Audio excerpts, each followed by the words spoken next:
वैसे तो कहते हैं भगवान ने किसी को गरीब नहीं बनाया है, उन्होंने हर किसी को इतना दिया है कि वो अपना जीवन गुजार सकें, और अगर किसी को जरूरत से कम भी दिया है तो भगवान उसके लिए कुछ न कुछ ऐसी व्यवस्था कर ही देते हैं, उनका जीवन चलता रहता है।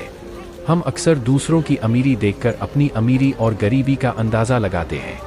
यदि हमारे पास 10 रुपए हों और सामने वाले के पास 100, तो हम अपनी नजरों में गरीब हो जाते हैं और सामने वाला अमीर हो जाता है।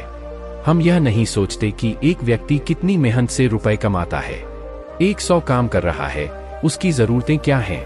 हम तो बस दूसरे की दौलत देखते हैं और अपनी राय बना लेते हैं। गौतम बुद्ध की आज की प्रेरणादायक कहानी के माध्यम से आप जानेंगे कि भगवान बुद्ध के अनुसार कौन धनवान और धनवान व्यक्ति होता है। साथ ही आप यह भी समझ जाएंगे कि गौतम बुद्ध हर व्यक्ति को अमीर क्यों कहते थे। गौतम बुद्ध की कहानी आपको बहुत प्रभावित करेगी और बुद्ध की इस प्रेरणादायक कहानी से मिली सीख आपके बहुत काम आएगी। एक बार की बात है, ऐसा हुआ, एक राज्य के राजा ने गौतम बुद्ध को कुछ दिनों के लिए अपने राज्य में आने का निमंत्रण दिया। बुद्ध ने उस राजा का निमंत्रण स्वीकार कर लिया और अपने कुछ शिष्यों के साथ उस राज्य में चले गए। राजा ने बुद्ध से मुलाकात की और उनसे कुछ दिन वहां रहकर अपने राज्य के लोगों की समस्याओं का समाधान करने और उन्हें धार्मिक मार्ग पर चलने की शिक्षा देने का अनुरोध किया। बुद्ध ने राजा की बात मान ली और इस राज्य में 3 दिनों के लिए एक धार्मिक परिषद आयोजित करने का निर्णय लिया। गौतम बुद्ध के आगमन की खबर पूरे राज्य में फैल गई और धार्मिक सभा के पहले ही दिन बहुत से लोग आए। उसी राज्य के चौराहे पर एक भिखारी बैठा रहता था। उसे भी गौतम बुद्ध के आने की खबर थी, लेकिन वह सोचने लगा कि धर्मसभा में जाकर और यहाँ बैठकर उसे क्या मिलेगा। जैसे जैसे लोग आएंगे वे मुझे भिक्षा में कुछ न कुछ अवश्य देंगे। पहले दिन कई लोग आए और इस भिखारी ने अच्छी खासी कमाई की। अगले दिन फिर वही क्रम जारी रहा। भिखारी ने भीख मांगने के साथ साथ यह भी देखा कि धार्मिक सभा में जाते समय लोग उदास और दुखी हो रहे थे और उन्होंने उसे कुछ दिया भी नहीं।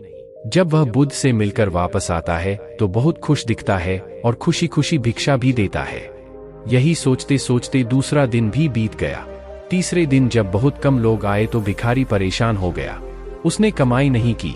उसने सोचा कि बुद्ध तो सबकी समस्याओं का समाधान दे रहे हैं, तो क्यों न मैं भी उनके पास जाऊं और अपनी गरीबी दूर करने का उपाय पूछूं। ऐसा सोचकर वह भी धर्मसभा में गया, लेकिन वहां लंबी कतार थी। बड़ी मुश्किल से उनकी बारी आई।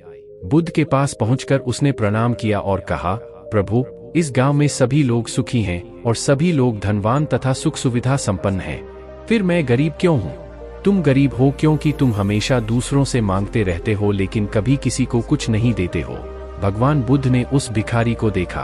आपको लगता है कि लोग तुम्हें भीख में बहुत सारा धन देंगे, लेकिन आप किसी को बदले में कुछ भी नहीं देना चाहेंगे। यह सुनकर भिखारी बड़े आश्चर्य से बोला, हे प्रभु, क्या मैं लोगों को कुछ दूंगा? मैं भीख मांगकर ही गुजारा करता हूँ, मेरे पास देने को आखिर है क्या? बुद्ध कुछ देर के लिए चुप हो गए और कुछ देर रुककर बोले, तुम बहुत मूर्ख हो। भगवान ने तुम्हें और हम सभी को किसी को देने या दूसरों के साथ बांटने के लिए बहुत कुछ दिया है। आपने एक मुस्कान दी है जिसे आप दूसरों के साथ साझा कर सकते हैं और उन्हें आशा और उम्मीद दे सकते हैं। तुम्हें आवाज दी गई है जिससे तुम मीठे बोल बोलकर लोगों की प्रशंसा कर सकते हो। तुम्हें 2 हाथ दिए गए हैं जिससे तुम दूसरों की मदद कर सकते हो। तुम्हें एक स्वस्थ शरीर दिया है जिससे तुम भीख मांगने के बजाय कड़ी मेहनत कर सकते हो। जिस व्यक्ति को भगवान ने बिना किसी कमी के ये चीजें दी हैं, वह कभी गरीब नहीं हो सकता। आप सिर्फ अपनी सोच के कारण गरीब हैं। जैसे ही आप इस सोच से बाहर निकलेंगे, आप खुद को दूसरों की तरह अमीर समझने लगेंगे और आपकी जिंदगी भी बेहतर हो जाएगी। दूसरों की खुशी देखकर अपनी तुलना दूसरों से न करें। भगवान ने सभी को अमीर बनाया है, बस जरूरत है तो अपनी सोच सुधारने की। भगवान बुद्ध की बातें सुनकर मनुष्य को अपने जीवन का मूल्य समझ में आया और वह उनके द्वारा दी गई शिक्षाओं के अनुसार अपना जीवन जीने लगा। जब हम सभी अपनी तुलना दूसरों से करते हैं या दूसरों को खुश देखते हैं तो हमें लगता है कि हमारी जिंदगी खराब है और बाकी सब मजे कर रहे हैं।